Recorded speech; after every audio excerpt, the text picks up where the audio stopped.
Hello संग मैंने good morning सकाळ सकाळ आमे बाहरिलु बनवास आपण मैंने भाउते बनवास कुआडे जाउछंती बनवास होछि हम कॉलेज देन मैंने फोन रे कथा होतले कबट्टी कोल्टा लगाई देले तापरे आमे क्लास करी करी हमको बहुत भोक लागुतला आमे एठी खाउछु समस्ते खाई सारी देले मो एठी एकटिया छिडा हाई की खाउछि भोकल नाम गिरधरी भड़िया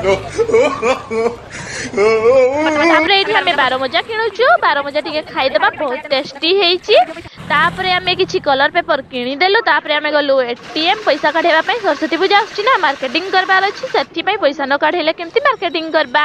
तापरे आमे जिबु भग दुकान भग किनी देबु सरस्वती पूजा पई तापरे मो अस्की गारे पहुंच जेछि मोर गोटे सांग घरे से एठी ड्राइंग करूछि देखंतु को टाइप रो गोटे क्यूट क्यूट कंढे बनेछि दुईटा तापरे मो अस्की घरे पहुंची गली दुईटा रास्ता रे देखिथिली पिजुडी गछ सेठू आनिबी माने आनिबी बा कहली तबे नेई के असली जदी मो वीडियोटी भलो लागछि लाइक शेयर कमेंट करिया को जमा भूलिबेनी सब्सक्राइब भी कर देबे जय जगन्नाथ।